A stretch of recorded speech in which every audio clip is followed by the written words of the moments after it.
Hey guys, my name is Jeremy. I'm the owner of Gateway Movement. I am a massage therapist, a personal trainer, corrective exercise specialist, among other things. I've been in practice for about 18 years, and this is my backstory. The reason why I'm making this video is as an opportunity for people to get to know me.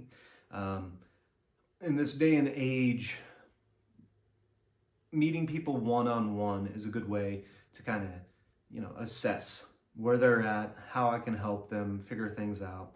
But with so much stuff online nowadays, I figure it's a good place for me to kind of be like, this is who I am. This is why I do what I do, and really why I got into it. So bear with me. I'm probably going to split this up into like part one, part two, part three type of things, because my story goes back to childhood as far as why I do what I do. And yeah, so thanks for watching, and this is part one.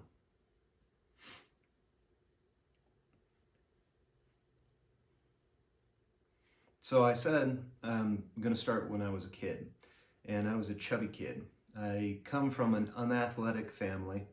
We did some camping growing up, a little bit of hiking when I was super young, like maybe from age 4 to 6 or something like that. But overall, I was not one of these athletic kids. I can remember having field day in elementary school, and on the early onset of everybody gets a trophy, right?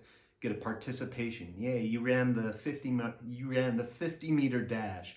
You get a yellow ribbon because you did it. I'd never finished in anything, right? And I didn't really care either. But I can remember being taunted every day by my brother. Hey, fatty. Hey, fatso.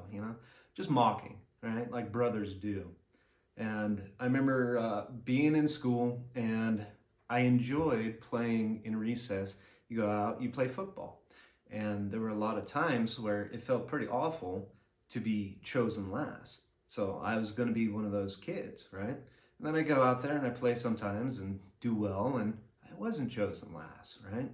But things like pee-wee football or basketball, baseball, soccer, any clubs and stuff like that, that didn't exist to me. My dad was a metal worker who would work long hours and come home, be exhausted.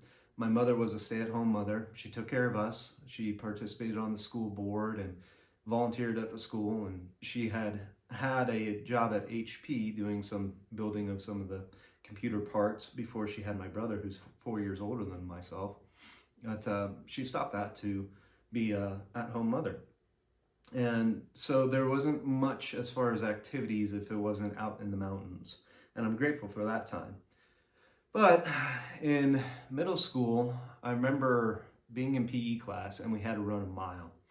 And each time that came around, it was just a miserable, butterflies in your stomach, sick feeling to have to do it. And I understand that, right? I know what that's like. And I remember one year I went to do it, and it was somewhere around 16 minutes to finish the mile, like 15:47. I don't remember the exact time. And I decided I'm going to do track. So I begged my parents to let me do track and field. And I just had interest in doing the track portion of it, not really the field events. So that's what I did. I did the 300 hurdles, did some 200 sprints, mainly sprinting type of stuff, because the idea of doing endurance, running 2 miles around a track, just sounded still miserable. But in practices, there were days when you go and have to run a few miles, right? And I'm grateful for that, and it was torturous to me as someone who was not athletic. But at the end of the semester in PE, when we had to run the mile again, I ran it, and I was sub 8 minutes, something like 7:48. And so that was the first time I received an award for something, and that award was for best overall improvement. I cut my time down by half, right? A 16-minute mile down to a sub 8-minute mile. And that's the first time I earned something athletic. So from there, starting to become a teenager, hitting some puberty, being like, ooh, look at my muscles, right? We go to the public rec center and do some lifting and abusing and doing some curls and a bunch of bench press, not knowing what we're doing, beating the arms up and the chest up. And I actually got a job there at the public rec center. And one day in high school, I'm about 16 years old, I'm ditching a class. I don't remember what class. Some class I didn't enjoy, obviously. And I go to work, of all places, and Dan is an Ironman. So full length Ironman, loves doing it. And he taught some of the spinning classes over there. And he sees me, he's like, well, if you're not going to be at school, hop on my bike. That's what you're going to do. Laugh. And it's like, no, I'm serious, get on the bike. So I did. And after about 50 minutes of suffering, I don't think I'd ever been working where sweat was just continuously dripping off my nose. I get off and just feel absolutely miserable and destroyed. I go back to school, and I do remember it was English class, and I remember it because there were large black spots all over my vision. It's like, I can't look directly at you because I don't see anything there. I'm completely blind right there. So I beat myself up so hard, and I'm surprised I didn't pass out about that. Some months later, another Dan, a different Dan, invited me to do a spinning class. He's like, hey, come do Rodrigo's class tonight. I said, yeah, sure, it's been a while. I'll do one of those again. So I did it, suffered for another about an hour or so. Very intense class, a lot of high torque, very heavy pedal riding, and suffered through that one. I was like, okay, I did too. I'm good. I'll be back in a few months. And Dan was like, hey, come to tomorrow's class. Come take James' class tomorrow. And I was like, no way, dude. I can't do another class. These things are absolutely miserable. I need like 3 weeks to recover. It's like, no, you can do it. Come to tomorrow's class. So I did. And I did 2 classes. And of course, at the end of that class, I'm like, I'm good. Dan's like, you coming tomorrow? You want to do Rodrigo's class again tomorrow? No, I do not. I'm not going to do it. No. And he convinced me. Day 3. So day 3 became day 4 and day 5. And each day I fought harder and harder to say no, to decline the invitation. Thanks, but I'm good, you know? And after doing those 5 days in a row, this is probably one of the most powerful life lessons that I had learned at that point. And it was, I had a negative and false limiting belief system about myself. I didn't think I was capable of something that I was capable of. It was hard, it was challenging, parts of it were grueling, but I achieved something. And so the life principle I learned and I believe in is that if you want change, change doesn't come without challenge. And the greater the challenge, the more rewarding the change. And that's a very true principle that I've seen in my life in multiple instances. So from there, still wasn't involved in too much athletics, did a little bit of wrestling, then played some soccer, and that was revealing as well. Did martial arts, got into cycling, actually taught spinning classes probably around age 17, did the dryland hockey training for our high school team. Yeah, some other neat things in that time frame for that level of who I was. Became kind of cardio addicted. So because I learned that lesson with cardio, I stayed on the cardio medium for some years. And a later life lesson that I learned is you can learn a lesson, but it's not necessarily the medium, the tools that you learn the lesson through that are important. It's the lesson itself, if that makes sense. So for me, it was especially spinning and cardio-based work. But later on, it's like you can translate these things into other things. And these skills and stuff that you learn, whether it's a belief, a character trait, or a skill, you can transfer them. So graduate high school and don't know what I want to do for college and all that. And upon the suggestion of my high school girlfriend's mother, you should check out massage. It'd probably be something he would enjoy.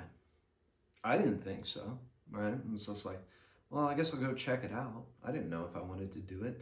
I remember being in high school and getting by the skin of my teeth in anatomy and physiology, learning all these muscles and all this. Why would I care? What am I ever going to use this for, right? Some people it's math. For me, it was that type of science stuff. And I got into it, and I did enjoy it. And I loved learning the anatomy and physiology, but especially anatomy. how things function. And that's something I use every day now. Literally every day, there's, whether it's on my own body in assessing things that are going on, activation levels, tension patterns on me or anyone else. I use it every day now. So I did that in 2004, 2005, got out, began building up a business. That was interesting, being a young kid trying to figure that stuff out. And some disadvantages actually in being a male massage therapist. Usually it's reversed where, there's gender bias going the other way. But in the massage world, people didn't want to get really touched by a young male. So I ended up moving to Austin, Texas. There's a reason I went out there. And I thought it would take me a while to get established, but actually established very quickly. And I actually had some competitors, right? The guy I worked for had a competitor, and he tried to pick me up off of him, and I had to make a decision, who am I going to work for, all right? So it was nice, but then I got pulled back to Colorado. And when I came back to Colorado, I was a little bit sour because I enjoyed Austin quite a bit as a young person and building up a business out there, and it was going well. And I felt like a particular challenge that was before me that I was taking on and doing well at was removed from me. So I get back to Colorado and I start going to school at CSU. I just registered. I had a contract for leasing out an office with Banner Health, and they're Colorado, Wyoming, Utah, Arizona, Nevada, 6 or 7 states wide at the time. I don't know if they've grown or not. It's been years. But I was paying them a rent, and I got into a bad car wreck. And it took me out of work for multiple months. And by the time I was able to use crutches, just get into the office and use the table to leverage myself around someone, I'd paid a decent amount of money for rent and not made a dime. And here I was, it was time to end the summer, and I needed to go to school. And I was not a traditional student. I wasn't going to room and board on campus, and the courses which I was taking meant that literally on campus, one class to the next class was a mile away. So I used a wheelchair to transport myself back and forth. And after the wheelchair, I still wasn't able to walk. So even though I was in a boot and I couldn't walk, I started riding the bike. And then I'd ride the bike through the no bike zone and all that. Get yelled at me like, are you looking at me? Do you see that I have a boot on my leg and I can't walk? I can ride a bike, but I can't walk. Anyway, suffered through that first semester in those big lecture halls that are really tight with my leg just swollen and painful because I can't move my leg anywhere. Second semester, the CSU's health, their Hartshorn is not that good. Second semester, I ended up having mono, but they were fear-mongering some other far worse things. So let's just say that in this one. It doesn't make sense, but if I ever talk to you in person, I'll tell you the story. And I don't really remember much about that semester. Something about the sleep aids, like Lunesta. I never take that stuff, but I took it at that point. I still had my contract with Banner Health. I was trying to get more clients there. I ended up having to close out on that contract. And they let me out of it because it just wasn't going too well. So I had some big challenges, once again, going on. And at this point, I went over to a gym just to check it out, right? And in the back of my mind, I'm not going in for an interview, but I'm going to take my resume with me anyway. And it was a new gym that had just opened up, and it was a chain gym. And I was going to see if they had a massage. And they did, and I asked to see it, and they showed it to me. I'm like, oh, cool. I had my little portfolio leather back binder, probably pleather. And the gal I was talking to was actually the assistant manager. And so with my little wit, I charmed her and gave her my resume, and she liked what she saw. And sure enough, my former boss from the rec center is a member at this gym. And so she asked James about me, and he says, yeah, he's great. So got hired on to do massage there. So I closed out the contract with Banner, started doing massage there. brought in people right away. It was actually going pretty good. And I was kind of interested because this gym had a lot of training. I thought, that's kind of cool. I remember being in massage school and someone was kind of doing a meet and greet with graduates who have established their practices, and heard a story, I don't think they were there that day, of a massage therapist who was also a personal trainer. And that just rang with me when I heard it. And so that's what I became, which is kind of cool. So I was working out, had good size, was nice and healthy. And I go up to Casey one day, who's the personal training department manager. And I did the same thing, kind of nonchalantly said, oh, that would kind of be cool to do this. He's like, dude, come on, waiting for the invitation for it. So they put me through their first little PT course thing just to get me training, some really cheap PT accreditation thing that's not really honored, just enough for their insurance to cover me. And then I had to study, and I went with NASM, National Academy of Sports Medicine, and I started training. And being in one of these corporatized gyms at that point, it was good because you learned a lot of skills. You learned how to communicate with people and how to do all the businessy things, from cold call to sales to retention and stuff like that. But after learning those skills, the gym had changed managers a few times. And one of our managers was very heavy on the sales, to the point where it started to feel disgusting and like you're having to be a used car salesman in the industry. And unfortunately, if we fast forward to today, and that was back in, say, around 2010, we're 2022, we have had some trainers come into our facility from other major gyms that seems like is pretty much all that there is.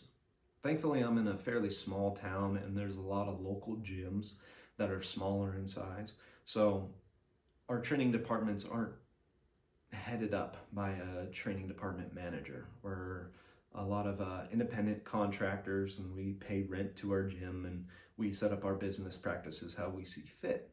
So that's really nice because we don't have to be high pressure on people. For me, as a sole proprietor, one of the things and why I'm doing this video is because in-person hours, when I'm a sole proprietor and I'm loaded up, I'm busy with my massages and my training on the floor, and someone comes in and they want training, and they have 3 days a week that they want at lunchtime, and I just say, I don't have that. I don't have that time to meet with you. I'm sorry. I can give you the name of one of the other guys that works here, other guys or gals, right? And they'll meet up with you. I'm sure they'll have time and they can help you out. So I've had to do that several times at my gym now. And so I started to look into the remote and online based services and how that can apply. And it's worked out pretty well. Some people, it's an accountability thing, but that's what this is for. So you get to know me, I get to know you. And so we have this one-on-one chat. Anyway, I don't want to get into that right now. That's kind of on the training side of things. This is more of my story, how I got to where I got. So let me back up. I was training at this gym, started doing it, and it was going really well.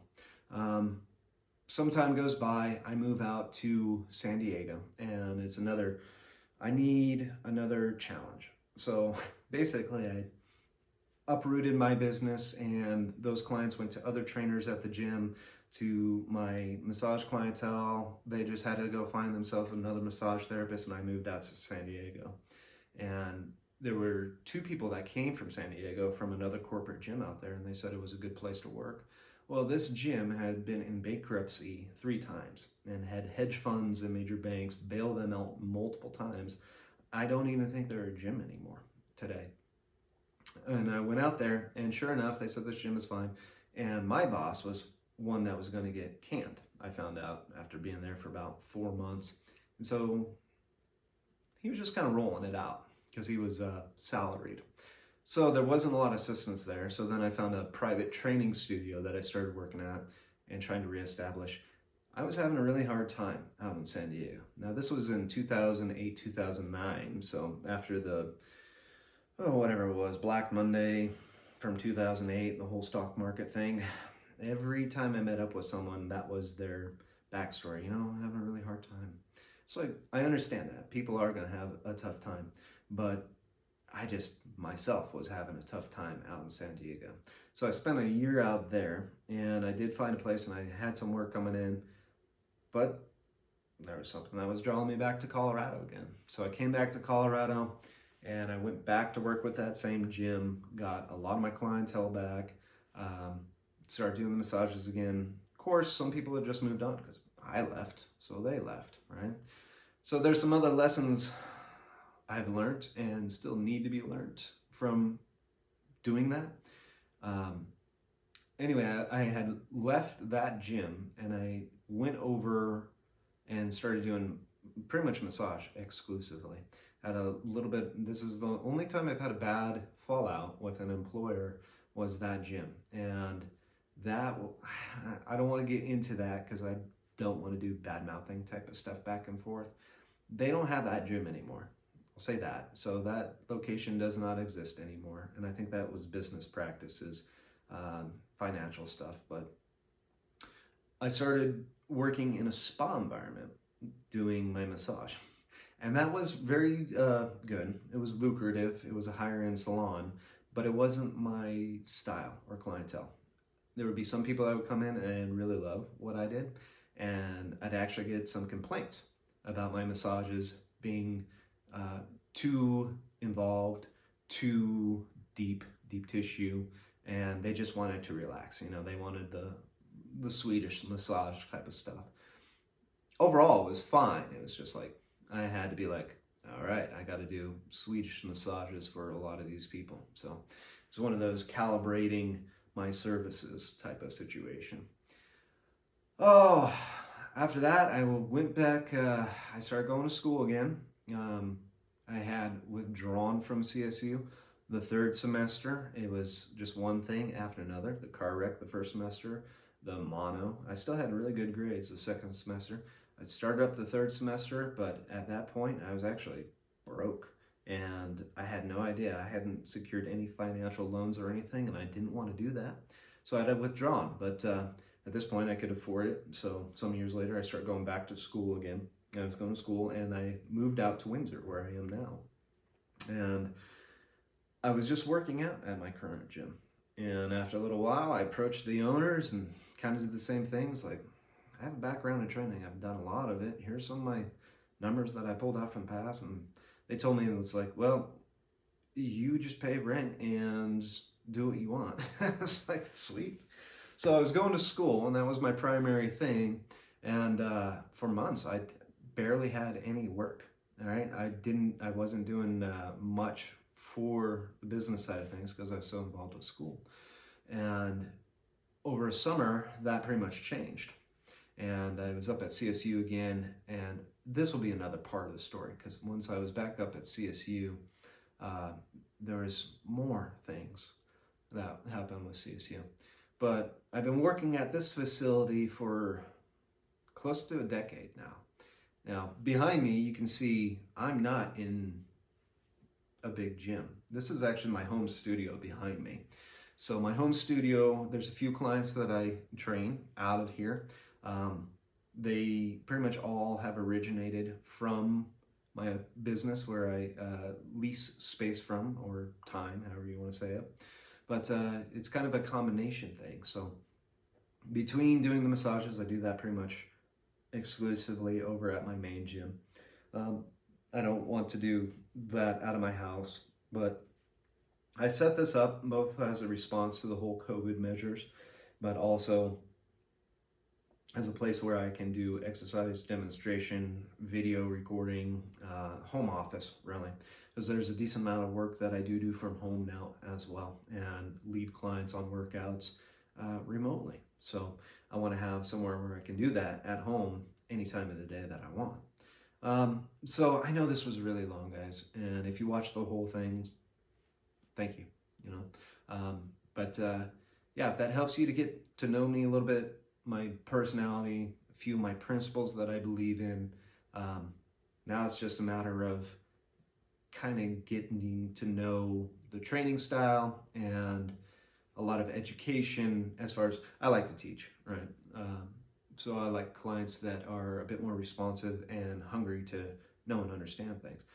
Some clients, it's a matter of accountability. That's totally fine too. I've had many clients that I've had for since I pretty much have been at this location. So 8, 9 years, right? Other clients have stayed with me a long amount of time. And that's not saying you had to stay for a very long time, but you might end up being like, I like this. So you continue to do it. But that's good for today, I think. So thanks once again. My name is Jeremy at Gateway Movement. You guys take care. Bye.